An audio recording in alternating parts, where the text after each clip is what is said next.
Hello guys, hello everyone, তোমরা সবাই কেমন আছো? সো আজকের recipe biryani and chicken biryani. So দেখো, চিকেন বিরিয়ানি বানানোর জন্য আমরা কী কী উপকরণ অ্যাড করব। সো আগে সবাইকে বলে দিই thank you so my channel. সো দেখো এখানে আমরা পেস্ট করে নেব, জিরা আদা লঙ্কা পেস্ট করে নেব। সো এখানে নিয়ে নিয়েছি আলু, এখানে নিয়ে নিয়েছি পেঁয়াজ। সো পেঁয়াজটা আমরা স্লাইস করে কেটে নিয়েছি। দেখো এখানে আমার মশলা পেস্ট করা হয়ে গেছে। সেখানে আমরা টক দই অ্যাড করে দিয়েছি।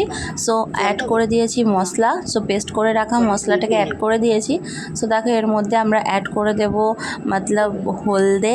সো 1 টেবিল চামচ আমরা এখানে হলদে অ্যাড করে দিয়েছি। সো হলদে অ্যাড করে দেওয়ার পর জাস্ট 2 টেবিল চামচ আমরা লঙ্কা অ্যাড করেছি। সো এখানে আমরা লবণটা অ্যাড করে দেবো স্বাদ মতন। সেখানে আমরা গাভা ঘি অ্যাড করে দিয়েছি। সো এখানে ওর ওপর দিয়ে আমরা পেঁয়াজটাকে ছড়িয়ে রেখে দিয়েছি। সো পেঁয়াজটাকে ছড়িয়ে নিয়ে জাস্ট এটাকে আমরা ভালো করে মাখিয়ে নিয়ে আমরা এটাকে রেখে দেবো জাস্ট 15 মিনিটের জন্য। সো দেখো এখানে অয়েল গরম করতে দিয়ে দিয়েছি আলুটাকে ভাজবো বলে। সো আলুটাকে আমরা ভেজে নেব। তো এখানে দিয়ে দিয়েছি আমরা ডিমটাকে সেদ্ধ করতে। সো দেখো এখানে আমরা অয়েল ভেজে নিয়েছি। সো অয়েলটাকে ভেজে নিয়েছি। সো আমরা এখানে পেঁয়াজটাকেও ভেজে নিয়েছি। সো আমরা সোনালি কালার পর্যন্ত পেঁয়াজটাকে ভেজে নিয়েছি। সো দেখো অয়েলটা গরম হয়ে গেছিলো। এর ওপর দিয়ে আমরা যে বেটেলটা মাখিয়ে রেখে দিয়েছিলাম, মাংসের যে বেটেলটা, সো এটাকে আমরা তেলে দিয়ে দিয়েছি। সো আমরাই তরকারির মতন করে জাস্ট করে নেব। যে দেখো আমরা তেলে অয়েলটা দিয়ে দেওয়ার পর জাস্ট এখানে আমরা ভালো করে কষে নিয়ে এখানে আমরা আলুটাকেও অ্যাড করে দিয়েছিলাম। সো আলুটাকে অ্যাড করে দিয়ে ভালো করে কষে নিয়েছি। সো কষে নেওয়ার পর দেখো আমরা সাই গরম মশলাও অ্যাড করে দিয়েছি। সো সাই গরম মশলা অ্যাড করে দিয়ে আমরা মাংসটাকে ভালো করে তুলে রেখে দিয়েছি সাইড করে। সো আমরা এখানে চাল অ্যাড করে দিয়েছিলাম ভাত করার জন্য। সো ভাতটা আমাদের হয়ে গেছিলো। সো আমরা ভাতটা হয়ে যাওয়ার পর ভাতটাকে আমরা ঝরিয়ে নিয়েছি একটা ফুটো ঝুড়িতে।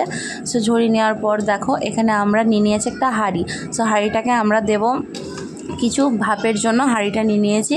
সেখানে নিয়েছি চাল। সো আমরা যে ভাতটা অ্যাড করে দেবো এর ওপর দিয়ে আমরা ঘি অ্যাড করে দিয়েছি হাঁড়িটার ওপরে। সো হাঁড়িটার ভেতরে আমরা ঘি অ্যাড করে দেওয়ার পর সো দেখো আমরা যে ভাতটা আমরা রেখে দিয়েছি, সো এটা আমরা চামচে করে অ্যাড করে দিয়েছি। সো চামচে করে অ্যাড করে দেওয়ার পর জাস্ট যে তরকারিটা আমরা রেখেছিলাম চিকেনটা, সো এখানে আমরা চিকেন অ্যাড করে দিয়েছি। আমরা সাজিয়ে নিচ্ছি থাকে। সো এখানে রেখে ডিমটা অ্যাড করে নিয়েছি। তো ডিমটা অ্যাড করে নেওয়ার পর জাস্ট এর ওপর দিয়েও আমরা ভাতটা দিয়ে দিয়েছি। সো দেখো আমরা গ্রেভিটা পুরো একসাথে ছড়িয়ে দিয়েছি। এর উপর দিয়ে আমরা অ্যাড করেছি ঘি। এরপরে অ্যাড করেছি আমরা বিরিয়ানি মশলা। সো এর উপরে অ্যাড করেছি আমরা পেঁয়াজটা যে রেখে দিয়েছিলাম পেঁয়াজটাকে ভেজে। সো এর উপরে আমরা অ্যাড করে দিয়েছি। সো দেখো এর উপরে আমরা স্লাইস করে লেবু কেটে নিয়েছিলাম। সো লেবুটা অ্যাড করেছি। এর মধ্যে আমরা ম্যাগি মশলাও অ্যাড করেছি। সো দেখো অ্যাড করে দেওয়ার পর সো আমাদের সাজানো কমপ্লিট। সো দেখো এর ওপর দিয়ে আমরা যে আঠা মেখে রেখেছিলাম, সো আঠাটাকে আমরা উপরে হাঁড়ির ওপর দিয়ে আমরা জাস্ট এটাকে অ্যাড করে রেখে দিয়েছি। সো দেখো আমরা ঢাকনা দিয়ে ঢেকে জাস্ট হালকা আঁচের ওপরে আমরা জিনিসটা আমরা ওপরটাকে ভাপের জন্য এই জিনিসটা আমরা রেখে দিয়েছি। সো দেখো সাইড থেকে আটাটা পুরোপুরি পেকে গেছে। সো আমাদের পেকে গেছে, আমরা নামিয়ে নিয়েছি। So ready biryani. So watch video. So তোমাদের কেমন লাগলো সো আমাদের কমেন্ট করে জানাও, আর লাইক সাবস্ক্রাইব করতে ভুলবেন না। Thank you so all guys, thank you so much.